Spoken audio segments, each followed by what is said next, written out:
কলকাতা থেকে সন্দেশখালি কেন ছুটে আসা আজকে? দেখুন, আমি আমরা দামাল বাংলা একটি সংগঠন, যারা আজকে দীর্ঘদিন ধরে 7 বছর, মানে সিএ 2019-এর আগে থেকেই আমরা বলছি মানুষকে কি হতে চলেছে, যে আমরা টিভিতে একরকম জগৎ দেখছি আর বাস্তব জগৎটা অনেক আলাদা। তো আইন অনুযায়ী আইনটাকে এসআইআর-এর মাধ্যম দিয়ে নাগরিকত্ব আইনটা ইমপ্লিমেন্ট হচ্ছে। তাতে দেখা যাবে বাংলার দেশান্তরিত ছিন্নমূল মানুষ, কোটি কোটি মানুষ, তারা বেনাগরিক হবে এবং তারা খুব বিপদের মধ্যে আছে। এই বেনাগরিক মানুষগুলোর মধ্যে 98%-এর বেশি হবে যারা হিন্দু উদ্বাস্তু। এখন হিন্দু উদ্বাস্তু যদি বাংলার সবই শেষ হয়ে যায়, তাহলে কি অবস্থা হতে পারে, সেটা একটা বিষয়। দ্বিতীয় বিষয় হচ্ছে, সেটা হয়তো তাদের জন্য তো আমরা লড়াই করছি এতদিন ধরে, কিন্তু তারা আমাদের সাথ দেয়নি, তারা লড়াই করেনি। তাদের একটা বিরাট অংশ বিজেপির সঙ্গে হাত মিলিয়ে বিজেপিকেই সব ক্ষমতা দিয়েছে। ভারতের 18টা রাজ্যে তারা আছে, তারা কিন্তু বিজেপিকে ডেকে এনেছে। বরং এটা বলা যায় যে খুব হালাহালি, যদি আমি দেশভাগ না বলি, 50 সাল না বলি, আইনত 50 সাল, 10 বছর, 15 বছর, 20 বছর আগে যে সমস্ত বাংলাদেশ থেকে আসা মানুষ ভারতে ঢুকেছে এবং তারা এত অত্যাচার করেছে বাংলাদেশে, তারা চুরি, দাড়ি, খুন খারাপি করেছে। অনেকে হয়তো তার মধ্যে ভালো আছে, তারাও ফেসে গেছে। বাকি মানুষগুলো ভারতবর্ষে ঢুকে বিজেপির পতাকা হাতে নিয়েছে, হাতে নিয়ে হিন্দু মুসলমান, হিন্দু মুসলমান, হিন্দু মুসলমান করে আজকে মানুষের মধ্যে একটা বিভাজন তৈরি করে দিয়েছে, যেটার ফায়দা তুলছে এসআইআর-এর মধ্যে দিয়ে বিজেপি সরকার। কারণ এটা আরএসএস-এর নীতিগত সিদ্ধান্ত অনুযায়ী এটা হিন্দু রাষ্ট্রের ঘোষণার সময় হয়ে গেছে। এখন প্রবলেমটা যেটা হচ্ছে, যে যদি বিজেপি তো বলে বেড়ায় যে তারা হিন্দুদের পার্টি, কিন্তু দেখা যাচ্ছে হিন্দুরাই বাইরে চলে যাচ্ছে নাগরিকত্বহীন, তাহলে তারা তো বিপদে পড়বে।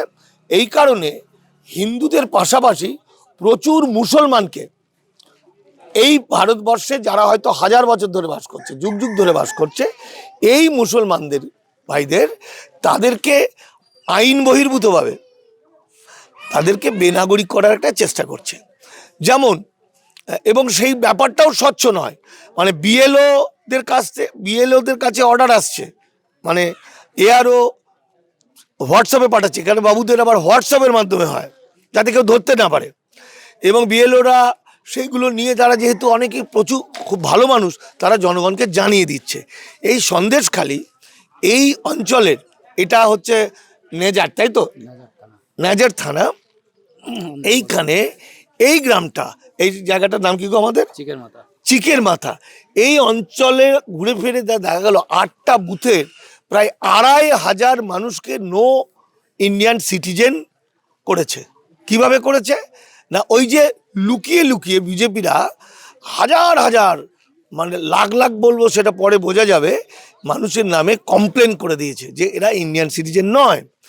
এখন 1952 সালের পর থেকে, সময় থেকে আজ পর্যন্ত নির্বাচন কমিশনের যে 6 নম্বর ফর্মটা, যেমন নাগরিক নতুন ভোটারদের নাম তোলা, 7 নম্বর ফর্মটা হচ্ছে কেউ মারা গেছে, কেউ সন্দেহজনক, সে নাগরিক নয়, বেনাগরিক, তাদেরকে চিহ্নিতকরণের জন্য কেউ একটা কমপ্লেন করলেই হয়ে যাবে।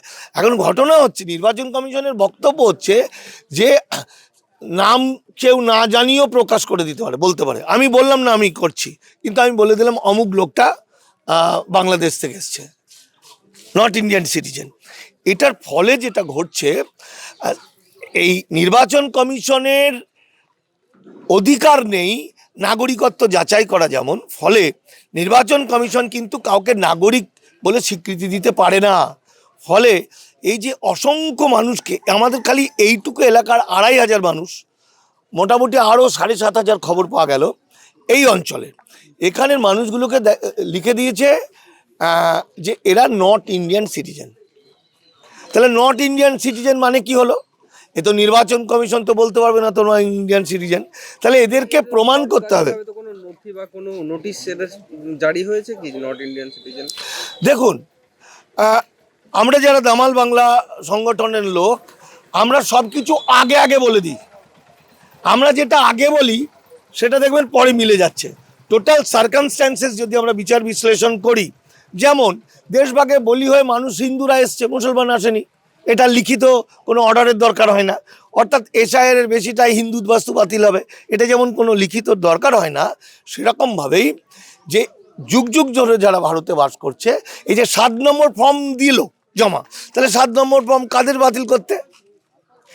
মুসলমানদের বাতিল করতে। কারণ ওদের নীতিগত সিদ্ধান্ত মুসলমানদেরকে শেষ করা। কারণ এদের ধারণা, নির্বাচন কমিশনকে দিয়ে কাজ করাচ্ছে বিজেপির ধারণা, মুসলমান মানে সে তৃণমূলকে ভোট দেয়, মহিলা মানে সে তৃণমূলকে ভোট দেয়। তাহলে ওরা একটা লোককে একটা ভোট দেয়, যেমন এর নামে আমার এখানে দামাল বাংলার ওর নেতা, আমাদের সংগঠনের, ওর নাম ইলিয়াস, ওর নামে এসছে। কিভাবে এসছে আপনার প্রশ্নটা ঠিক, সেটা হলো ঠিক এআরওরা কী করছে আমরা জানি, এটা নিয়ে একটা ইস্যু হয়ে গেছে, হোয়াটসঅ্যাপে পাঠাচ্ছে। এবার হোয়াটসঅ্যাপে পাঠানো কার কাছে আসছে? বিএলওর কাছে। এইখানে প্রায় প্রত্যেকটা বিএলওর কাছে এটা এসছে। তারা এখন বলেছে, এখন ধরতে গেলেই বলবে যে আমরা তো জানি না। আমরা বিএলওদের সঙ্গে গোপনে যে মিটিং করেছি, তারা বলেছে কেউ যেন আমাদের নাম না জানে।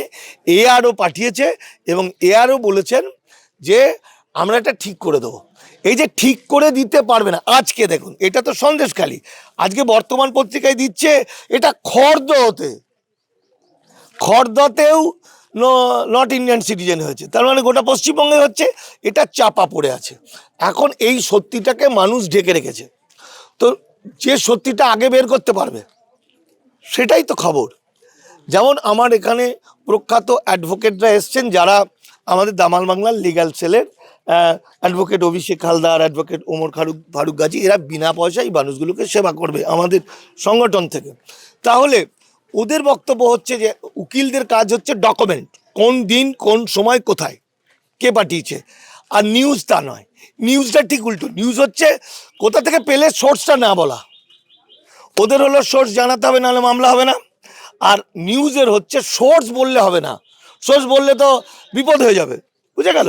ফলে এটা একটা নিউজ, যে নিউজটা প্রথম আমি যখন ইলিয়াসের ফোনের কথা শুনে আমরা এখানে এসেছি, সংগঠন করেছি, সেটা 7 দিন 8 দিন আগে। তারপর থেকে বহু মানুষ এসছে এবং তাদের বহু মানুষের একই সমস্যা। তারপরে আস্তে আস্তে দেখা যায় যে এ গ্রাম ও গ্রাম, সে গ্রাম। তাহলে কিছু একটা ঘটনা। আজকে কামরুজ্জামান একটা ভিডিওতে দেখলাম, গতকালকে কামরুজ্জামান বিডিও অফিসের কাছে গেছিল। বিডিও অফিস কিন্তু হ্যাঁও বলছে না, বিডিও নাও বলছে না। তাহলে কামরুজ্জামানদের প্রশ্ন যে তাহলে না, যদি না হবে তা তো স্টেট না বলবে, তাহলে এরকমভাবে লুকোচুরি খেলছে কেন? ফলে আমরা যেটা জানি যে আমরা এদের পাশে দাঁড়াবো। এদের শুধু নয়, দেখা যাচ্ছে ভোটার তালিকা বেরোনোর পরে যদি দেখা যায় যে এটা সত্যি, যদি দেখা যায় সত্যি, তাহলে আমরা ফার্দার এগোবো মানে কি, এদের নাগরিকত্ব আদায়ের জন্য সুপ্রিম কোর্ট যেতে হোক, যেখানে যেতে হোক আমরা লড়াই করব। আর যদি দেখা যায় যে না, ওই দিন পর্যন্ত কোনো নাম নেই, এরকম কোনো ঘটনার লিস্ট টাঙায়নি, তাহলে আমরা এই জায়গাটায় থেমে যাব। তাহলে আমাদের অন্যান্য বিষয়গুলো নিয়ে আমরা লড়াই করব, আন্দোলন করব। এটা একটা প্রসেস। তো সেই প্রসেসের মধ্যে এটা একটা খবর কেন, হাজার হাজার লোক বিভিন্ন গ্রামে, সবার কাছে হোয়াটসঅ্যাপে ওই লিস্টটা বিএলওরা পাঠাচ্ছে। কোনো বিএলও অজ্ঞান হয়ে গেছে বাড়িতে, কেউ বলছে বিএলওর মাথায় জল ঢালছে, সে কাঁদছে, বলছে আমার গ্রামের লোকদের বাঁচাতে পারছি না, এই সন্দেশখালী এলাকায়। আজকে তো আবার শুনলাম অন্য জায়গায়। ফলে আর একটা জিনিস মনে রাখবেন, আমি এটা গর্ব করে বলছি, অন্য কোথাও বললে পারে লোকে খারাপ বলে, তবু আমি বলে ফেলছি, মানিক ফকির বলছে 7টা বছর ধরে যা বলেছি 100% মিলে গেছে। এটাই আমার গবেষণা, যা বলবো সেটাই মিলবে, কারণ যে কেউ বলতে পারবে। কিন্তু আমি যেহেতু ওইটার মধ্যেই লেগে আছি, তাহলে আমি বুঝে নেবো ওই যে 7 নম্বর ফর্ম গোপনে জমা দেওয়া, ওর ভিত্তিতে এই তালিকা, এটাকে ভট করে ওরা আগে বেরিয়ে যাবে। আপনারা আগে জেনে মানুষকে জানিয়ে দেবেন, ওরা বুঝতে পারেনি। ওরা ভেবেছে ফাইনাল লিস্টে দেখিয়ে দেবো, ফলে তখন সিআরপিএফ নেমে যাবে, তখন আর মানুষ একত্রিত হতে পারবে না। এটা ওদের ছিল টার্গেট। এখন এই মানুষগুলোকে যখন নট ইন্ডিয়ান সিটিজেন আর আসামের নো এনআরসি চুট, মানেটা একই। আমার একটি ঘনিষ্ঠ ছেলে আসামের, সে আমাকে ফোন করে জানায়, প্রায়ই ফোন করে, তার 1947 সালের আগের দলিল, মুসলমান, আনসার আলী মণ্ডল, তার 47 আগের দলিল থাকা সত্ত্বেও 8 মাস ডিটেনশন ক্যাম্পে ছিল, কি নরক যন্ত্রণা ভোগ করেছিল, তারপর বেরোতে তার 6 লাখ টাকা খরচ হয়েছিল। তারা এখন অনেকে ভিক্ষা করে, কলকাতায় ভিক্ষা করতে আসবে কারা, যাদের বাড়িঘর সব ছিল, মামলা লড়তে লড়তে গরিব হয়ে গেছে, তারা কিন্তু যুগ যুগ ধরে ভারতে বাস করছে। আমরা আগে থেকে জানতে পেরে একটু প্রিকশন নিচ্ছি, সাবধান হচ্ছি, মানুষকে জানাচ্ছি যে একটা ভয়ঙ্কর দিন আসছে, তোমরা একত্রিত হও। এখন ভোট ফোট ওসব মাথা থেকে ওড়াও, বাঁচো, নিজের বাচ্চাকে বাঁচাও, নিজের বাড়িকে বাঁচাও, বুড়ো বুড়ি মা বাবাকে বাঁচাও। আমরা এটা করছি। আর পলিটিক্যাল দলগুলো বোঝাতে চাইছে কিছুই হয়নি, যেমন ছিল তেমনই, এই জোট হবে, ও ঘোট হবে, ও ভোটে দাঁড়াবে, এইগুলো করছে। কিন্তু গ্রাউন্ডে, গ্রামে গ্রামে, গ্রামে যে কি ঘটনা ঘটছে, মানুষ রাত 12টা ভোরবেলায় ঘুম ভেঙে যাচ্ছে, ভয়ে কাঁপছে থরথর করে, কেউ সুইসাইড করছে, 150 জন মারা গেছে, তার মধ্যে আমার বিএলও ভাইরাও মারা গেছে। ফলে এই ভয়ঙ্করতার পাশ থেকে আমরা এই যে বলছি যে কলকাতা শহরের বা হাইকোর্টের বিখ্যাত অ্যাডভোকেটরা একত্রিত হয়েছে দামাল বাংলা, এবং আমরা লিগ্যাল সাপোর্ট দেবো ফ্রি অফ কস্ট মানুষগুলোকে বাঁচানোর জন্য, তাই তো? এইটাতে দেখবেন অনেকজন বেঁচে যাবে, অনেকজন মনে সাহস পাচ্ছে। এই সাহসটা দেওয়ার জন্য আমরা বিভিন্ন গ্রামে গ্রামে ঘুরছি। বিশেষ করে এখানে আমাদের দামাল বাংলা শাখা তৈরি হয়েছে, এটা থেকে বিভিন্ন জায়গায় আমরা মানুষকে একত্রিত করব, পাশে দাঁড়াবো। বিপদের দিনে যে দাঁড়াবে সে প্রকৃত বন্ধু, কোনো নেতা মন্ত্রী নয়।